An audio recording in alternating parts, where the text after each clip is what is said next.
What secrets lie hidden, waiting to be uncovered? There is the tale of a scraggly orange cat who stood guard, furry sentinel beside an Elm Street storm drain, defying rain and sun.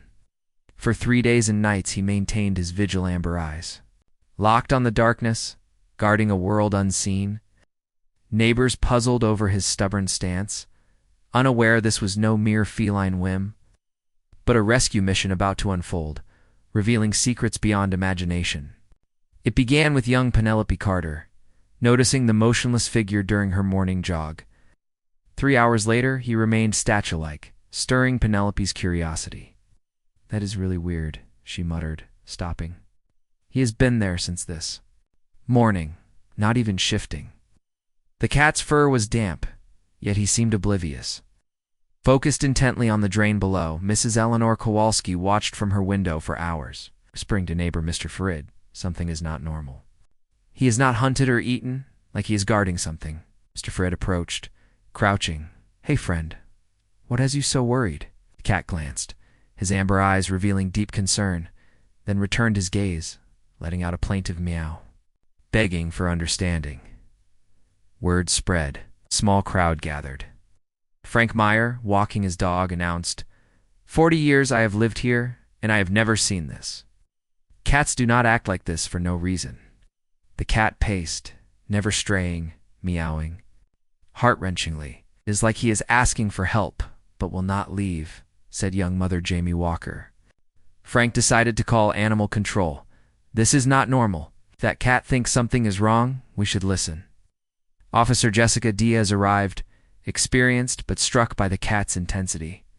"Hey there, buddy. What has you worked up?" The cat looked at her with relief, meowing and moving to the drain, glancing back at Jessica. "You want me to look down there, do you not?" Jessica pulled out her flashlight, hearing faint whimpering. "Oh my God," she whispered, radioing for backup. Animals trapped in a storm drain. The crowd pressed closer, curiosity turning to concern. "What did you find?" Mrs. Kowalski called. "Animals trapped," Jessica replied. "This cat was not acting. Strange. He was trying to get help." Within minutes, emergency vehicles swarmed the street. The cat watched intently, never leaving. Firefighter Kevin Johnson, a veteran rescuer, arrived with equipment. "I am going down. If animals are trapped, time is critical," as Kevin prepared. The cat seemed to understand, tail twitching nervously. "Easy there, kitty," Kevin said, lowering himself. "We are going to help whoever is down there." 8 feet down, Kevin found 2 animals. 2 animals down here, a kitten and a puppy. "They are alive but scared and exhausted," the crowd murmured in concern. "How do they look? Are they injured?" Jessica asked, huddled together in the corner. "The kitten is tiny, and the puppy is small too. Dirty and shivering, but no injuries. I am bringing them up now." Coaxing the frightened animals, Kevin spoke softly. "Come here, little ones. It is okay. We are here to help. Your friend up there has been waiting." As Kevin emerged with the kitten, the cat came alive, rushing forward, chirping frantically, distinct from his earlier distress. "Whoa, easy there," Kevin said, handing the kitten to Jessica. "Let me get the puppy up first."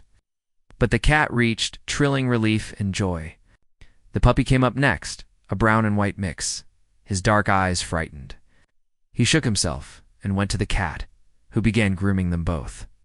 "Well, I will be damned," said Dr. Emily Clark, the veterinarian. She examined the trio. "Look at this. Behavior. This is not random interaction." Jessica recorded everything. "What do you think, Doc?" "We need to get them to my clinic," Dr. Clark said, "but I have a strong suspicion." The clinic was nearby. The convoy made the short trip, securing the animals. At the clinic, Dr. Clark examined them thoroughly while the neighbors waited. The cat paced until Dr. Clark let him out. "He is too stressed," she explained, "and honestly, I do not think he is going anywhere."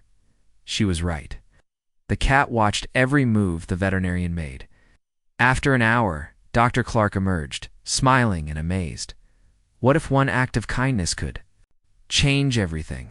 The initial revelation announced before the assembled group confirmed the kitten as definitively the mother cat's offspring. with identical markings, matching bone structure, and confirming interactions. The small animal, roughly 3 weeks old, was unmistakably searching for its mother, eliciting a wondering shake of the head from Sarah at the realization that the cat had been guarding its own baby. Dr. Williams added that the puppy also appeared, healthy and exhibited, along with the adult cat. Signs of a long-term relationship involving mutual grooming, comfortable body language, and shared scent markers, clearly indicating they were far from strangers. Suddenly, Mrs. Peterson, an elderly resident from Elm Street who had joined the group at the clinic, offered an explanation, recounting how she had repeatedly observed the orange cat and brown puppy together over the past months, sharing food, scraps behind Finley's grocery store. Remarking on their sweet friendship, Dr. Williams nodded, acknowledging the sense it made, concluding that the father was trying to protect both his offspring and his close friend.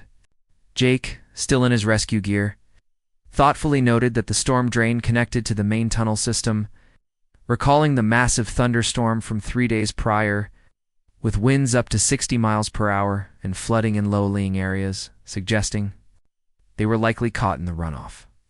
3 days, Sarah repeated quietly, picturing the cat's endurance, trying to convey his family's plight. As if understanding, the orange cat looked up at the assembled humans, emitting a soft, non-distressed meow, almost like a thank you. Yet the tale was not finished. Something about the adult cat nagged at Sarah, prompting her to feel as though she had seen him before, leading her to sift through old photos on her phone until she found an image from a house fire on Maple Street 2 years prior, where firefighters had reported a cat repeatedly running back and forth trying to get their attention, eventually leading them to a basement window where an elderly woman was trapped, showcasing identical markings and facial structure. Swiping to another photo, Sarah recalled a little girl who went missing in Riverside Park the previous year, only to be found by search teams near a drainage culvert, guided there by a cat, presumably the same one, persistently meowing near where she had fallen. Frank, who remained to hear the rescue's outcome, leaned in to look. Realizing the cat had a history of saving both animals and people, possessing a sort of guardian instinct, Dr. Williams paused, observing the cat gently cleaning his kitten's face, remarking on the rare but not unheard of, extraordinary protective instincts some animals possess, enabling them to understand when others are in danger and go to great lengths to help. Just like Lassie, but real, underscoring the cat's remarkable nature. As medical examinations concluded, clearing all 3 animals as healthy, the question of their future arose, with Dr. Williams insisting they needed to stay together to avoid further trauma after their ordeal. At this point, Maria Santos, the initial jogger, proposed moving to a pet-friendly apartment, interpreting it as a sign before Sarah's phone interrupted with a local number from Beth Henderson, who had seen the story on the local news and expressed interest in adopting all 3 bonded animals. Relocating to take the call privately, Sarah learned the Hendersons lived just 2 blocks from the rescue site and had 2 children longing for pets. Moved by the cat's 3-day wait for help, feeling he deserved a family who would cherish his special nature, prompting Sarah to invite them to the clinic. 20 minutes later, Sarah introduced the Henderson family, Beth and Mike, with their children, Emma and Tommy, to their potential new pets, creating an immediate connection that felt destined. Emma approached the orange cat, whispering about his beauty and care for the baby, while Tommy was fascinated by the puppy, tentatively wagging his tail, with Emma suggesting the name Hero for the cat, and Tommy naming the kitten Sunny and the puppy Buddy. The Henderson family then loaded the 3 pet carriers into their minivan, with Hero positioned to oversee Sunny and Buddy, suggesting an understanding of this positive change. A week later, Sarah checked in, finding all 3 animals sprawled in the Sunny backyard. Hero in the middle with Sunny curled against his belly, and Buddy using his back as a pillow, as Beth shared how easily they had adjusted, with Hero still protective but now relaxed and happy. Emma added that Hero checked on them every night, while Tommy mentioned that Hero brought toys to Sunny when he cried.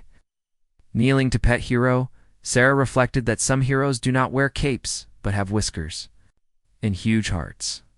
Leaving, she observed Hiro's return to his sunny spot with the younger animals. Realizing that after years of helping others, the guardian cat could finally rest with his complete family. But suspecting that Hiro would always be the first to act if anyone needed help, because that is what heroes do.